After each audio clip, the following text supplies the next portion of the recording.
যেহেতু এখন ইসলামী সরকার নাই, সেহেতু জনগণ নিজেরা জাকাত দেয়। কিভাবে দেয়? জাকাতের শাড়ি আর লুঙ্গি কেনে, আর খবর দেয় আমার বাড়িতে জাকাত বিতরণ হবে, আপনারা নিতে আসবেন। এটি একটি এক্সিবিউশন। শত শত মানুষ, গরিব মানুষ জাকাতের শাড়ি আর লুঙ্গি নিতে এসে মানুষের পদপৃষ্ঠে বহু লোক মারা যায়। এমন ঘটনা বাংলাদেশে একাধিকবার ঘটেছে, ঠিক না? আপনার বাড়ি লোক জাকাত নিতে আসবে কেন? আপনার দায়িত্ব জাকাতের টাকা তার হকদারের বাড়ি পৌঁছে দেওয়ার দায়িত্ব আপনার। কারণ গরিব আপনার করুণার পাত্র নয়। ওয়াফি আমওয়ালিহিম হাক্কুল লিসাইলি ওয়াল মাহরুম। আল্লাহ রাব্বুল আলামিন বলেন, ধনীদের সম্পদের ভিতরে গরিবদের অধিকার রয়েছে। এই গরিব মানুষগুলি তোমার করুণার পাত্র নয়, ওদের অধিকার আদায় করে দাও। সেই জাকাতের টাকা শাড়ি আর লুঙ্গি নয়, মোস্ট আনসাইন্টিফিক রাসূলুল্লাহকে দিয়েছিলেন। এক ভিক্ষুক গেল, রাসূলের আদত মুবারক দেখেন। রাসূলুল্লাহর কাছে কেউ কোনো জিনিস চাইতে এলে তিনি কখনো না শব্দ জীবনেও বলেন নাই। সুবহানাল্লাহ, কইতে ইচ্ছা করে না? পকেটে হাত দিয়া যদি কিছু থাকতো দিতেন, না থাকলে বলতেন তুমি আবার এসো, দেব না, এই কথা কোনোদিন বলেন না। সুবহানাল্লাহ। এক ব্যক্তি এলো, হে রাসূল, আমি না খাওয়া, আমার আল্লাহর রাস্তায় খরচ দেন। রাসূলুল্লাহ ভিক্ষা দিছিলেন। জিজ্ঞেস করলেন তোমার আছে কি? লোকটা কি বলল? কি বলল? সকলেরই মনে আছে, কিন্তু কাজে লাগাই না।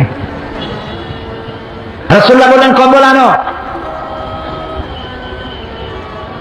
কম্বল বিক্রি করো। বিক্রি হলো। বিক্রি করে তারপরে সেই টাকা দিয়ে কি কিনলেন? কি কিনলেন? রাসূলুল্লাহ তার পবিত্র হাত দিয়া এই কুড়ালের মধ্যে হাতল লাগাই দিলেন। বললেন যাও জঙ্গলে যাও, কাঠ কাটো, বাজারে বিক্রি করো। আর জিন্দেগিতে মানুষের কাছে হাত পেত না। রাসূলের হাত লাগানো এই মহা বরকতের এই লোকটি জঙ্গলের কাঠ কেটে জীবিকা নির্বাহ করে বেশ কিছুকাল পরে রাসূলের খেদমতে এসে হাজির। বলছেন, ইয়া রাসূলুল্লাহ, আপনি কি আমাকে চিনতে পেরেছেন? আমি সেই ভিক্ষু যাকে আপনার কাছে ভিক্ষা চাওয়া হয়েছিল, আর আপনি আমাকে কুড়াল দিয়েছিলেন। জঙ্গলে কাঠ কেটে কেটে বাজারে বিক্রি করে আমার সংসার যাত্রা নির্বাহ করে আমার কাছে এখন যাকাত দেওয়ার মতো অর্থ জমা হয়ে গেছে। এটা ইসলামের সৌন্দর্য। যাকাত এই সিস্টেম দিয়ে ইসলামের এটি লক্ষ্য নয় যে এক শ্রেণীর লোক চিরকাল এভাবে দিতে থাকবে, আর এক শ্রেণী চিরকাল হাত পেতে নিতে থাকবে। এটা ইসলামের উদ্দেশ্য এবং লক্ষ্য নয়। এবার যে যাকাত নিবে, আগামীবার যাতে আর যাকাত না নেওয়া লাগে। চট্টগ্রামে ধনী মানুষের সংখ্যাই বেশি, আলহামদুলিল্লাহ। যেমন সিলেট, আল্লাহর মেহেরবানি, অসংখ্য মানুষ ধনী সিলেটে, আলহামদুলিল্লাহ বলে। অন্তত 8 থেকে 10 লক্ষ সিলেটি লন্ডন, ইংল্যান্ডে তারা বসবাস করে, পয়সার অভাব নেই, আলহামদুলিল্লাহ। তারা একটা মসজিদ বানাইছে, ইস্ট লন্ডন মসজিদ।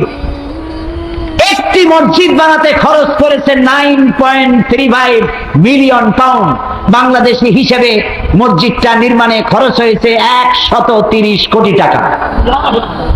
এসব টাকা মেয়ে লোকেরা, আমি যখন ওয়াজ করেছি ইস্ট লন্ডন মসজিদে, মসজিদের ফায়দা ফাজিলাত সম্পর্কে, মেয়ে লোকেরা গলার সোনার হার, হাতের চুড়ি, কানের ফুল সব ফুলে ফুলে দিয়েছে।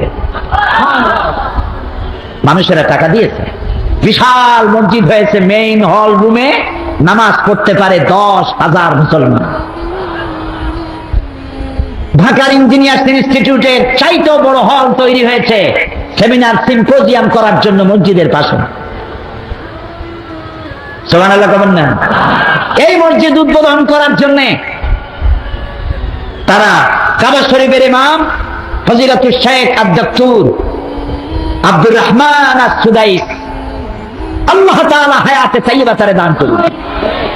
আরে তেলাওয়াত, সুবহানাল্লাহ, কি আওয়াজ আল্লাহ যে তারে দিয়েছেন। আমার কাছে মনে হয় শেখ সুদাইস এবং শেখ সৌদ আশ-শুরাইর আমার কাছে মনে হয় মসজিদুল হারামের রূহ প্রাণ। তুমি একা খাইও না, ওদেরকেও দিও।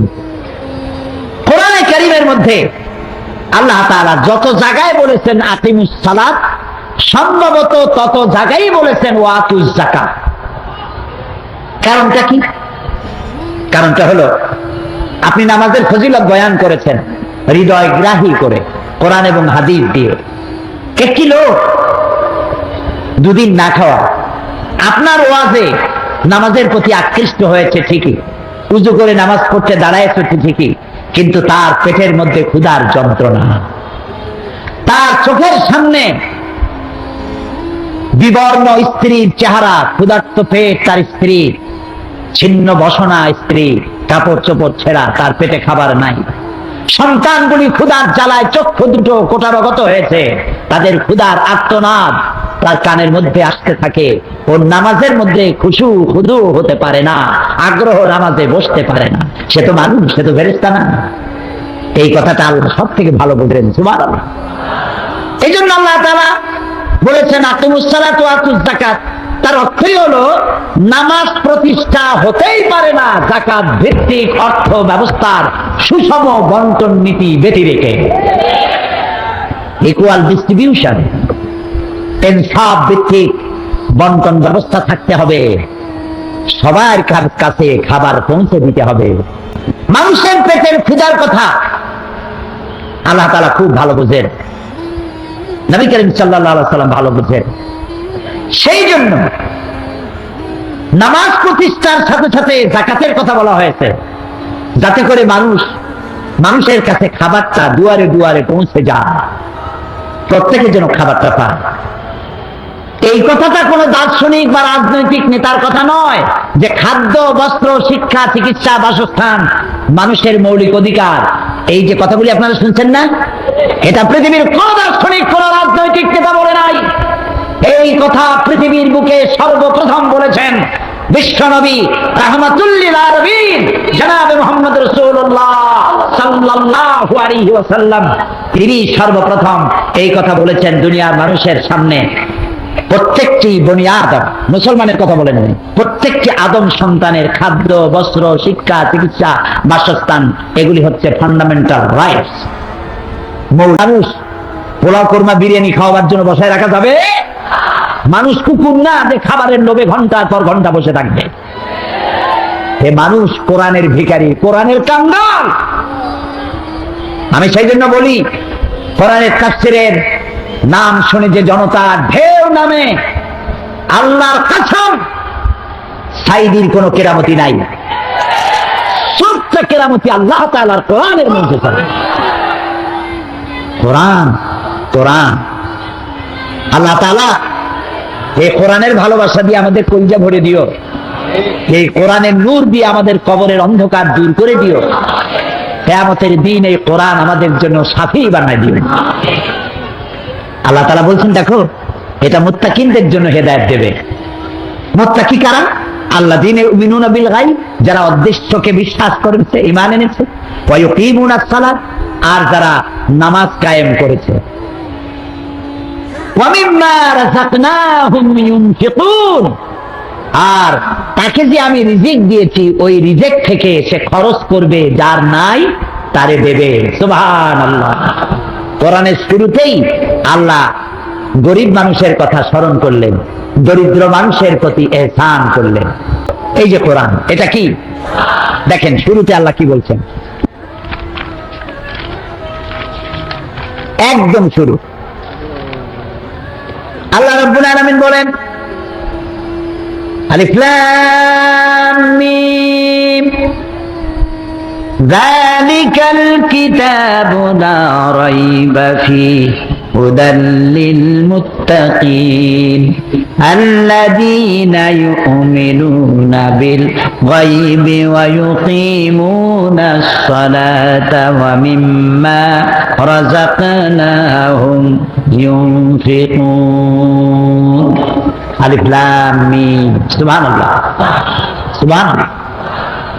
সারা পৃথিবীর সমস্ত মানুষের জবানে আল্লাহ তাআলা লাগাই দিয়েছেন। যদি সক্ষম হও বলো আলিফ লাম মিম অর্থ কি? পারবে বলতে কেউ? আলিফ লাম মিম ইয়াসিন তাহা আইন সিন কাফ নুন। সুবহানাল্লাহ। সারা দুনিয়া একত্রিত হবে, বুঝতে পারবে না যে আল্লাহ কি বলতে চাচ্ছেন এখানে। আল্লাহু আ'লামু বিল মুরাদ। আল্লাহ খুব ভালো জানেন এর অর্থ কি। কিন্তু আমরা যে আলিফ লাম মিম বললাম, শুধু কি 10টা নেকি হইল? আলিফ হারফুন, লাম হারফুন, মিম হারফুন। আমার নবীজি বলেন, যখনই কেউ পড়বে আলিফ লাম মিম, 10টি নেকি লেখা হবে না। যে ব্যক্তি পড়লো আর শুনলো, আল্লাহ রাব্বুল আলামিন সঙ্গে সঙ্গে 30টি নেকি আমলনামায় লিখে দিবেন। যালিকাল কিতাব, এটা হচ্ছে সেই কিতাব যার মধ্যে কোনো সন্দেহ নাই। লা রাইবা ফি, কোনো সন্দেহ নাই। কে বলতেছেন?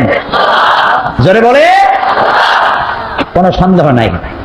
এবার বলেন তো, এই পৃথিবীতে কত লেখক বই লিখলো? অসংখ্য বই লিখেছে। কোন বাপের বেটা আছে পৃথিবীতে যিনি বলতে পারবেন আমি একখান বই লিখছি যে বইয়ের মধ্যে কোনো ভুল নাই? আছে? নাই। এই একখানি কিতাব, যে কিতাবের সাহেব, যে কিতাবের মালিক, তিনি বলেছেন এই কিতাবে কোনো সন্দেহ নেই। সমস্ত বই শুরু হয়, যিনি বই লেখেন তার নিজের দুর্বলতা প্রকাশের মধ্য দিয়ে ভূমিকায় লেখেন। এই বই লিখতে গিয়ে তত্ত্ব এবং তথ্য বানান বিভ্রাট জনিত ভুল থাকতেই পারে। কোন সহৃদয় পাঠক যদি আমাকে জানান, পরবর্তী সংস্করণে পরিশুদ্ধ করতে বাধ্য থাকিবে, ঠিক না?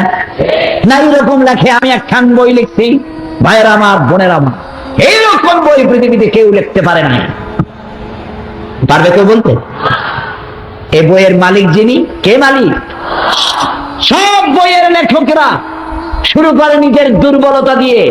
এই বইয়ের মালিক যিনি, এই কিতাবের মালিক যিনি, তিনি শুরু করেছেন তার প্রশংসা দিয়ে। শুরুই হলো আলহামদুলিল্লাহি রাব্বিল আলামিন। প্রাণ খুলে পড়েন আলহামদুলিল্লাহি রাব্বিল আলামিন। সমস্ত প্রশংসা রব্বুল আলামিনের জন্য, যিনি নাযিল করেছেন। প্রশংসা সত্য তার জন্য রিজার্ভ। আপনি প্রশংসা করবেন যার তার। নামাজ নাই, রোজা নাই, আল্লাহ নাই, পরকাল নাই, চিন্তা নাই, নাস্তিক, মুরতাদ, তার প্রশংসা করছেন। ইযা বুজিহাল ফাসিকু ইহতাজ্জাতিল আরশ, যখন কোন ফাসিকের প্রশংসা করা হয়, যে নামাজ পড়ে না, রোজা রাখে না, আল্লাহ বিশ্বাস করে না, এমন লোকের প্রশংসা যখন করা হয়, আল্লাহর আরশ গোসায় থরথর করে কাঁপতে থাকে। প্রশংসার মালিক কে? বলি আল্লাহ, আল্লাহ, আল্লাহ। সমস্ত প্রশংসার মালিক তিনি। আর যে কিতাব দিয়েছেন নির্ভুল। যদি কেউ মনে করে এর মধ্যে ভুল আছে, ঈমান থাকবে? থাকবে না। কোরআনের শুরুতেই আল্লাহ বললেন, এইটা আমি, এটা মুত্তাকিনদের জন্য হেদায়েত দেবে। মুসলমান সেক্রেটারি সবাই নিয়ে নামাজের ইমামতি তিনি করবেন। বিশ্ববিদ্যালয়ের ভাইস চ্যান্সেলর তিনি বিশ্ববিদ্যালয় বন্ধ করে দিয়ে ছাত্র ছাত্রী, শিক্ষক শিক্ষার্থীদের ইমামতি করবেন। সময় কতটুকু? আধা ঘন্টা।